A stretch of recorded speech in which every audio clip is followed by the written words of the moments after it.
Hey guys, Greg here. It's the Vinyl Rundown channel. This is the post-record store day rant, or maybe it's the anti-record store day rant. I've got like a dozen records to show you. Only 3 of them are actual record store day releases. Let's move back.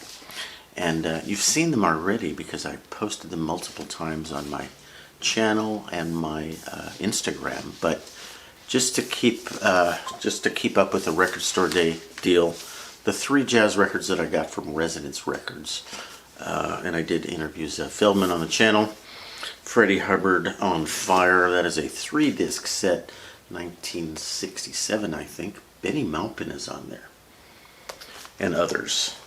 At the same nightclub, the Blue Morocco, appeared Kenny Dorham, great jazz trumpeter. I think 1967. Cedar Walton, Paul Chambers, I think 1967. Double record set. And in the same package but a different location, from Argentina, Charles Mingus, 1977, I think. 3-disc set. Okay, you've heard about those records enough. Everything else I have to show you was either purchased right before or right after record store day. I'm going to include it here anyway.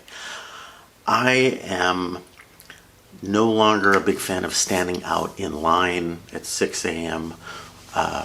I need a lot of coffee to keep going, and then you got to stand in line for 3 hours.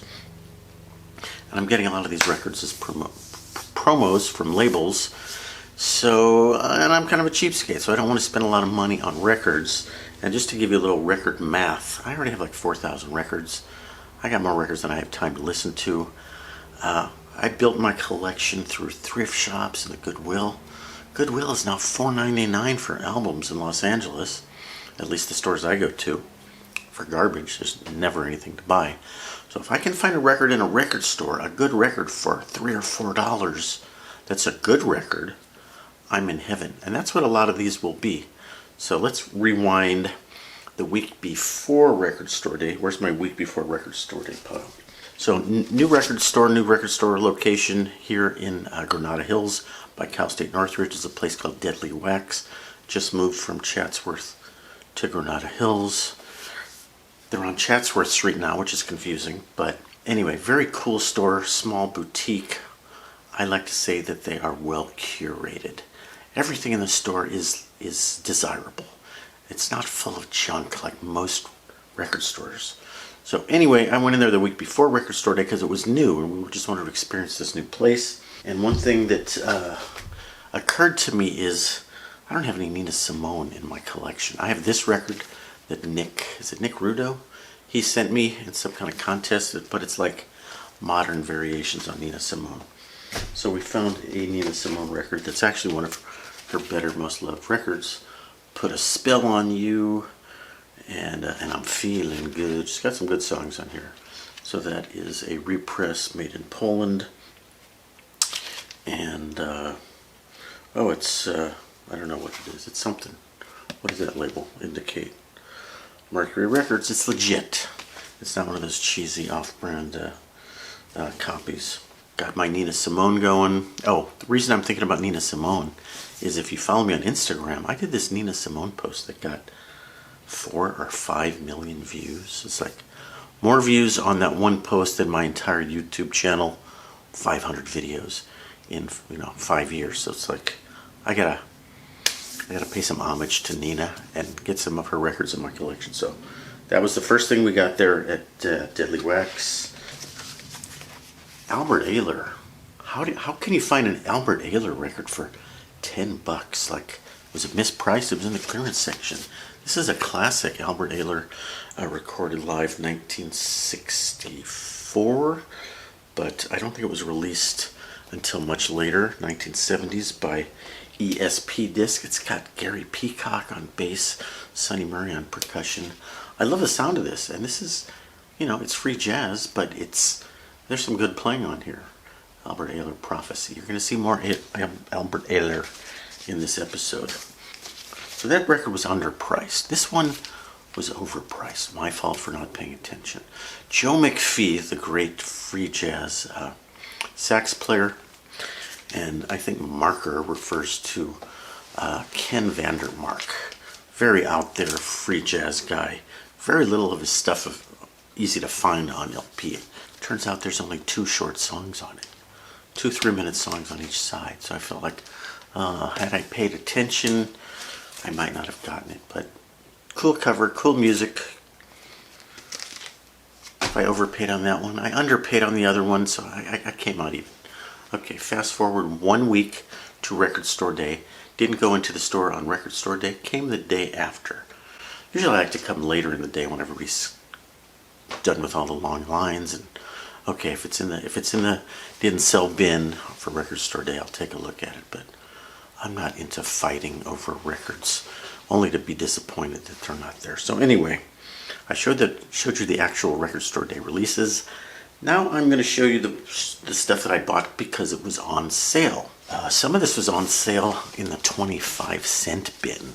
So this store here in Los Angeles does a big 20% off on all used stuff on Record Store Day, in addition to the record store releases, and their 99-cent bin is 25 cents. So I'm very price conscious. There are things I would buy for 25 cents that I wouldn't buy for $1 or $2.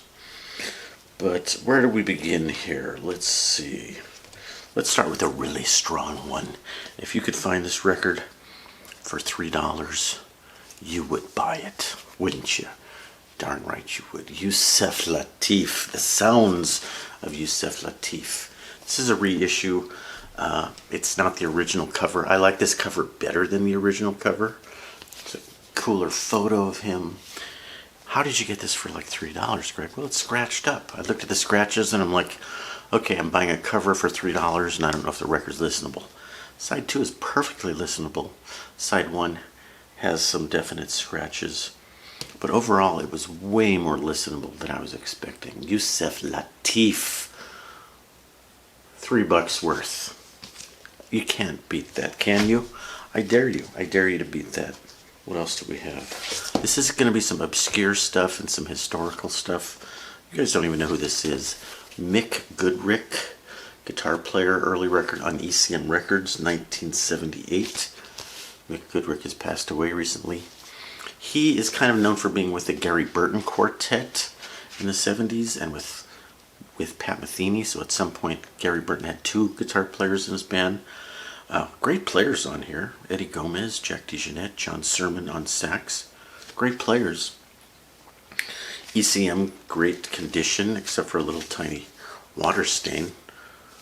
$3, yeah, why not? Goes for a lot more than that. Beautiful pressings, as ECM always is. Mick Goodrick was more known as a guitar teacher than a guitar player. So he taught at Berkeley in Boston. He taught all the greats of the modern jazz era. I'm going to say Pat Metheny, John Scofield, Bill Frisell, Mike Stern. I might have some of those wrong, but you get the idea. Very melodic, thoughtful player. Mick Goodrick, $3. Who's texting me? I bet it's a pain in the neck. Yeah, nothing. Junk text. Okay. Historical record that none of you have heard of, but you should hear of this musician. Who the heck is Dodo Marmarosa? Dodo Marmarosa was one of the biggest, most famous piano players of the bebop age. He played on some important Charlie Parker records. He was a really interesting and sort of complex composer and player. And unfortunately, one time here's the story of why you haven't heard of him, why he wasn't more popular. First of all, I love the name, Dodo Marmarosa. That's like the best name in jazz. His nickname is due to his giant schnozola, unfortunately for him. He was playing with the Gene Krupa band, World War II-ish era, and came out of a club, and some drunken sailors said, "Get that guy, he's a deserter." And they beat the crap out of him, and he had brain damage, and he was messed up for the rest of his life, had mental and emotional problems, and couldn't really self-sustain his life. So sad story, but really interesting, complex player.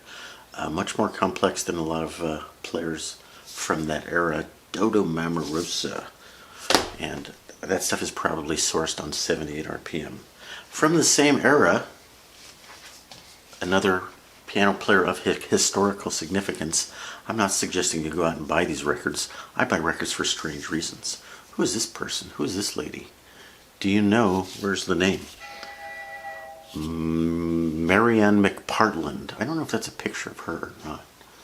Okay, Marianne McPartland was a somewhat successful piano player in the, I want to say 50s and 60s, maybe the 40s. She's famous for other reasons. She was more of a sideman woman.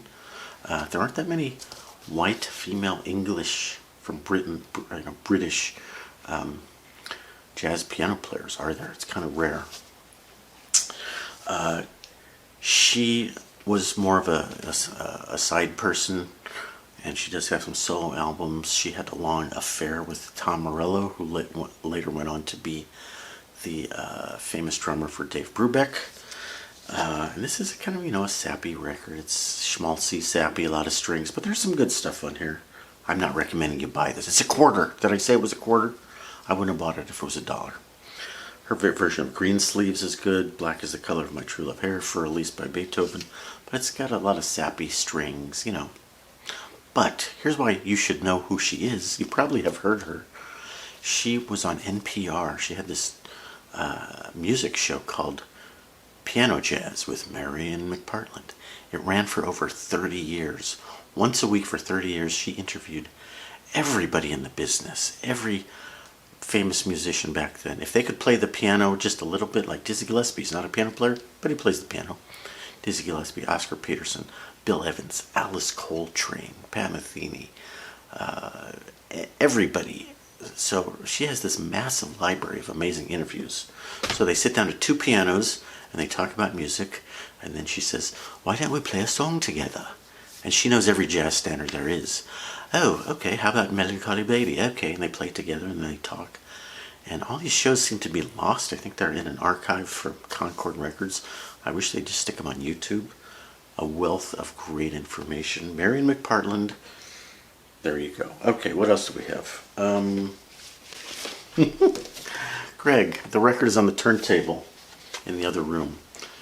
A blank sleeve that says John Zorn on it.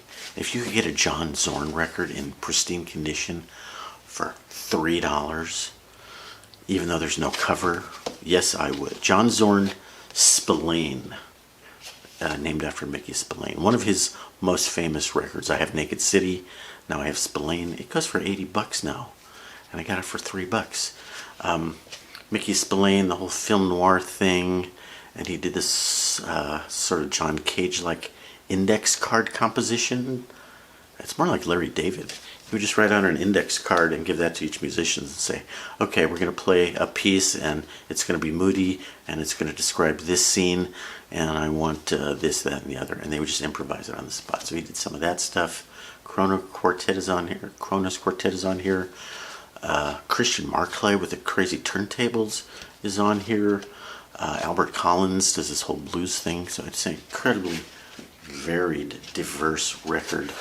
John Zorn. It was like $4.99 minus 20%. So the cheapskate. This is what I do. I do cheap stuff. Another obscure guy that you guys probably don't even know that very well. Lenny Tristano, beboppy piano player. I'd put him sort of in the Mal Waldron category. Bebop, composer, very complex stuff, but not super well known by people. Inner City Records. I think I have a copy of this that's completely beat up from a thrift shop, but this is a perfectly good copy.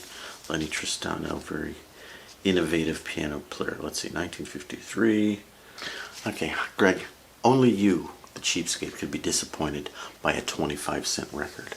You guys know I like classical music, and I'm on a big Bach thing. Bach and Baroque music is great for when you're studying and working and thinking, which I do sometimes. And just getting ready for the morning. It's a beautiful thing to wake up to. Bach. Okay, Bach on wood. 25 cents. Beautiful vinyl, beautifully recorded. How could you be so disappointed with a 25-cent record? Well, I was misled. It's technically, it's got classical music on it, but it was marketed as a new age holiday record. It's got a lot of bells. It's really sappy. It's really corny. It's like, this is not a serious Bach record. It's got Pachelbel Canon on it. It's got just these goofy, bells and chimes and Christmassy stuff. So Bach on wood, the concept of Bach on wood, I've seen this record in stores forever, not knowing what it was. He's playing Bach on marimbas and other percussion instruments. Brian Slauson. Now he's a famous percussionist. This record put him on the map. But, big disappointment. I absolutely hated it. So, the 80s, you know, I think they're jumping on the bandwagon. In the 80s, we had Hooked on Classics, and we had Pachelbel. When I worked in the record stores. And Mannheim Steamroller, you know, very bombastic, corny approach to what should have been good music. So if you like that sort of stuff, you want to trade this for something, a record worth between 25 and 50 cents, hit me up. Let's do a trade. Because I can't sell it back. It's worth nothing. Okay. I'll save a good one for last. Another 25-cent classical record. Any decent classical record for 25 cents, I'm going to buy because they're $5 at the Goodwill. Sviatoslav Richter, great piano player, playing piano quintet with Cesar Frank. But it's on a goofy label that no one knows or cares about. What is it? Hall of Fame Records, the Great Artist Series, mono rechanneled for stereo. It's a goofy record, but again, I'll throw it on my cheap turntable while I'm getting ready in the morning and whatever. Okay. Oh, wait, there's two more. Two more records that are related to one of the other records I already showed you. You guys know ESP Disc? I already showed you the... Didn't I show you the... where the heck is it? Didn't I show you the Albert Ayler record? Yeah. So Albert Ayler's on this disc. ESP Disc is a really well-respected but kind of obscure jazz label, especially for the free jazz, innovative, spiritual, more cutting-edge jazz. So again, to get this for $3 or $3.50 or whatever it was, Albert Ayler, Sun Ra, Paul Bley, Marion Brown, the sax player, Steve Lacy, unopened, The Bargain. I love The Bargain. And the last bargain is another Greg Screw Up. I got a CD, okay? 3 Albert Ayler things in one show. That's pretty crazy. Albert Ayler, Nuits de la Fondation, blah blah. It's the name of a location in France, I guess. And there was a record out by Sun Ra at the same location, an official record store day release. I think it's a box set of like 5 or 6 discs for $120, but of the same name. So when I saw a similar cover, black and white face, Nuits de la Fondation, I said, oh, that's that record that was a record store day release for $120. I'll get it for $5 on CD. Well, it's a different record, but it's an equally loved classic of free jazz. Albert Ayler again. On what label is this? Water 103. I don't even know the label, but look at the cool label. And I think that's it, guys. You've heard me rant about record store day, a lot of stuff that I picked up, and I think that covers it, guys. Oh, we're almost at the 20-minute mark where it's going to cut me off anyway. Don't forget to subscribe to me on this channel and on my Instagram, which is now bigger than my... gotta go.